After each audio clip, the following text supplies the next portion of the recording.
Hey, what's good, YouTube? Welcome back to the Brown Gent. I'm coming to you live from Greece. I'm in the middle of a 2-week European vacation, so won't be making many videos, but I've got some massive airdrop updates for you.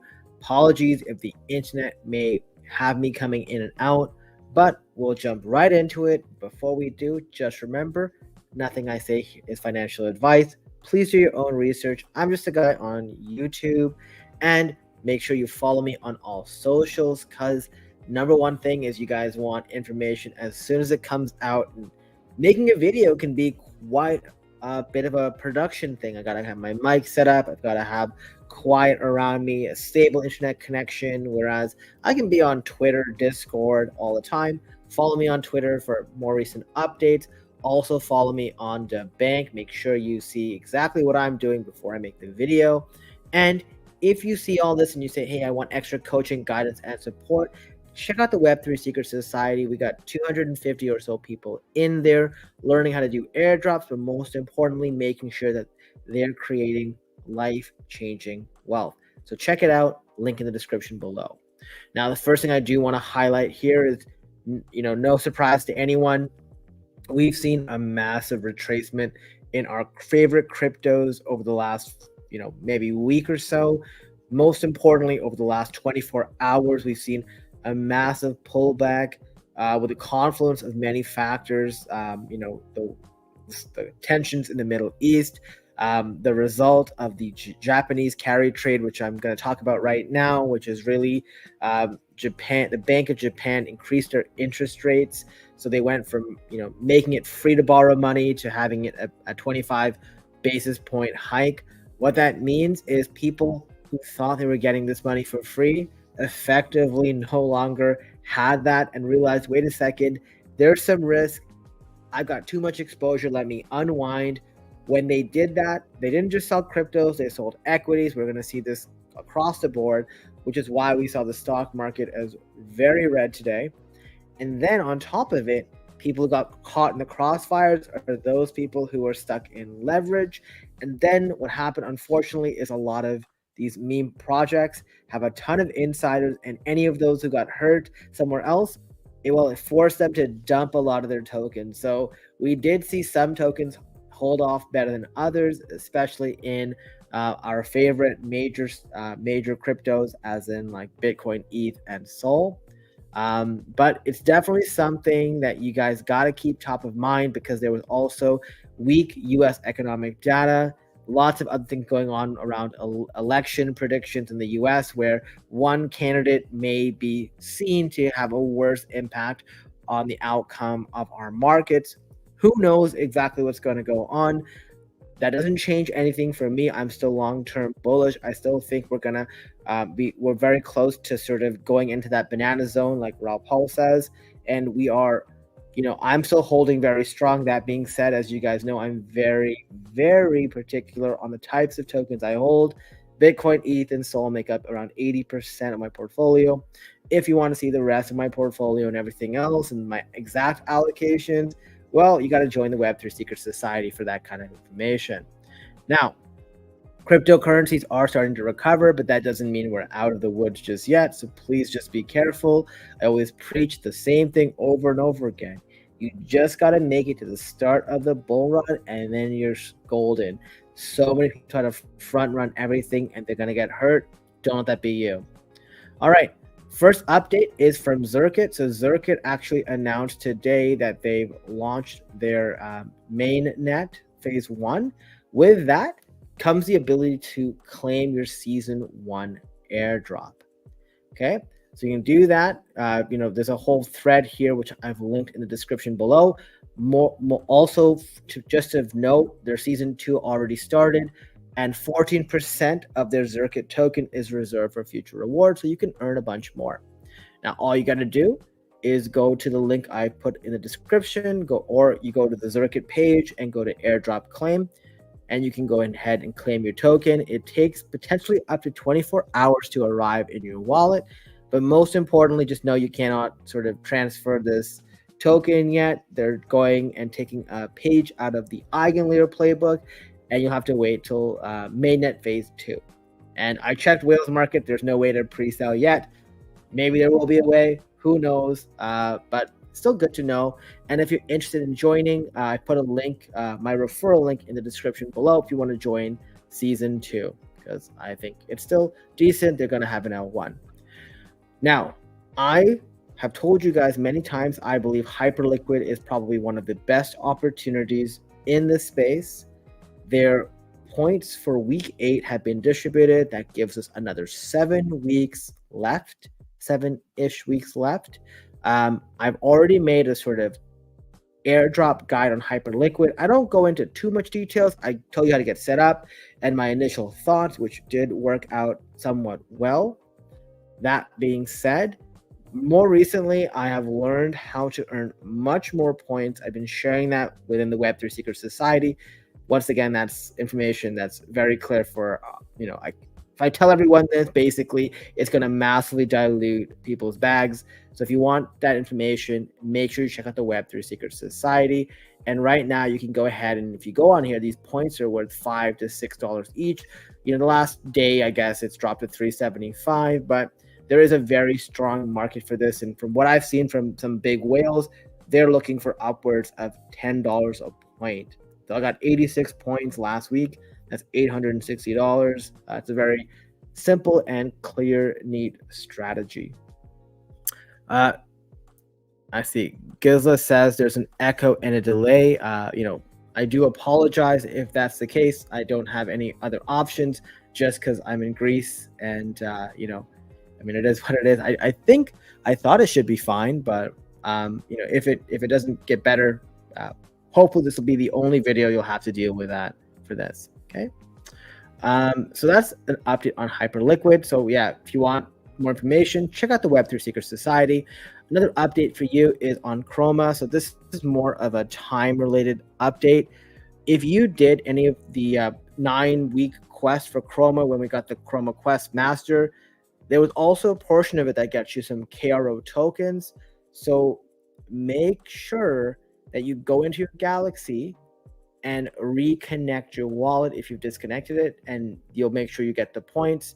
Just sort of follow this. They have a guide on how to make sure you get this done properly, okay? I think it's really well worth it just to get the KRO points, okay? So this is the Chroma Quest in question, link in the description below.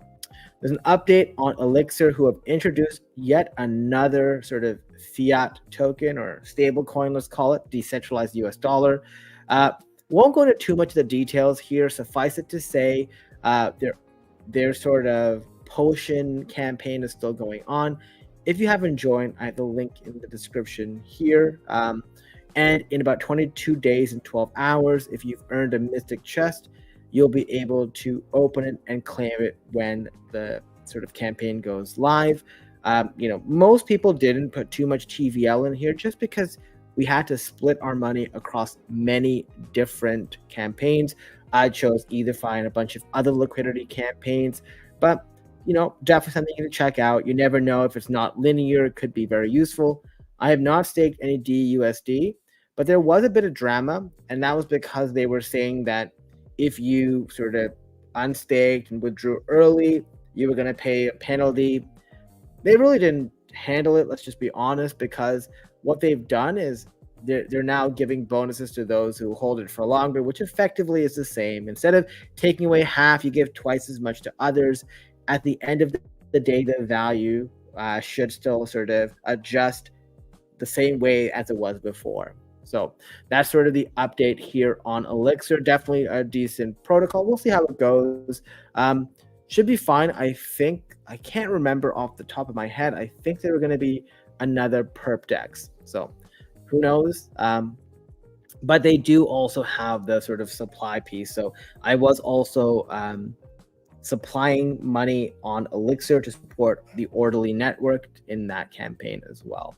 I posted about that in a previous video. The next update is on Zora. So Zora put this bit of a cryptic tweet on August 6th.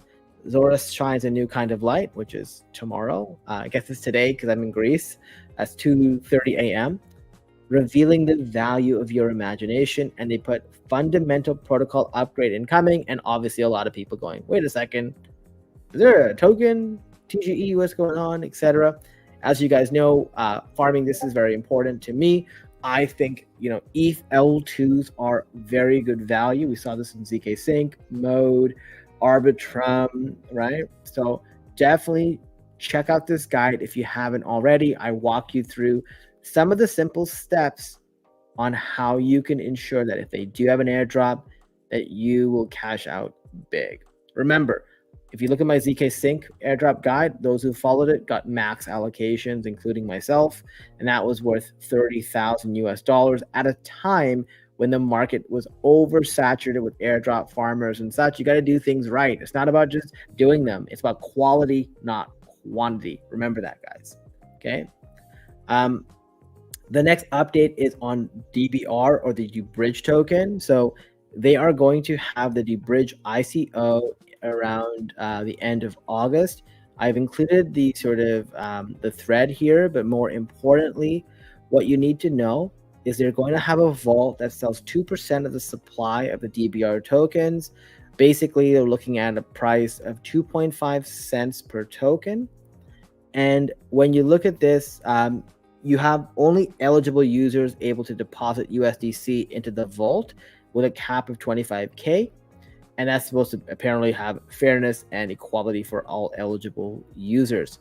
Now, if to be eligible, you would have had to have interacted with the Bridge protocol on at least 10 different days up to the date of Season 1 snapshot, and they're going to have an airdrop checker when it's live. So a little annoying because if you didn't do that, and because we were farming like other protocols like Jumper, etc., you may not have the 10 days. You may have sort of covered it all. But I mean, at the end of the day, I don't think tokens will do very well. And, maybe DBR will be okay. 2.5 cents. Don't know how much it'll go up. It really depends on the state of the market at the time. Okay. The next update, which is a way better one in my opinion, is around Jupiter. So as you know, for me, farming the Jupiter airdrop has been very important. So as you know, we got the first Jupiter airdrop on the end of January 2024, and we were supposed to get 1 billion more every single year. And it was a very underfarmed airdrop because, attention is money, and people were focused on meme coins and complaining about airdrops. But all the while, I've been telling you guys, farm Jupiter, farm Jupiter, farm Jupiter, because January will come before you know it. We're already August 6th. So we just got another 5 months to go until the next airdrops, about half the period. And if you have been using their sort of limit order decks, if you've been using their DCA function, their perps, I've been driving more limit order on their decks for volume, because that's typically what drives a lot of these airdrops for the dexes. Well, I expect to have a massive allocation. I'm almost close to $1 million in volume on the Jupiter DEX, just flipping soul tokens back and forth over time, right? Just making money, sort of the way I outlined in a strategy video in the past. Well, they came out with a proposal to basically cut a bunch of tokens. So basically the core team have proposed a 30% reduction in total supply, which is going from 10 billion to 7 billion, which obviously is going to be very bullish. Why? Because if you reduce total supply, we're currently at a 1.35 billion supply of Jupiter, which means only 13% is supplied. Imagine if that number is instead 30% supply. It'll be less diluted. It'll be much more of a secure thing to hold in the long term. Now, obviously, the current price of the token is not very reflective because it was sitting at about $1.15. And then it dumped about, over 40% because of the pullback this week. But even still, I think it's pretty solid. And, while I will be unstaking a bunch of my Jupiter before the airdrop to dump it, because I know there's going to be a lot of selling pressure in at the end of January, I still, or maybe February if the airdrop claim goes live then, I still think it's going to be worth it, and it's going to be pretty good. So basically the supply proposal went through. I voted for this as well. I know other people voted for it as well. And all it does is have a token reduction, 30% from the team's allocation, 30% from the reduction of the billion that we were going to get in January and the next couple Januaries. So instead of 3 billion, we're going to get 2.1 billion over the next 3 years, right? So 700 million each year following. So pretty bullish because you always want to see less tokens. And, even though I thought I would get a massive, or I'm not going to get the massive part of it, but I'm going to get a decent part of it for an individual basis. I still thought it was a really good thing to vote for. So definitely check it out. I just want to address one last thing here, which is, Solo Napian says one project called Bubble Maps, which is which its native crypto is Moonlight token, specializes in blockchain data, gives insight into which crypto are doing scam and moving around wallets. Yeah, that's good to know. I have used Bubble Maps before. I do think it's good. I also use Arkham.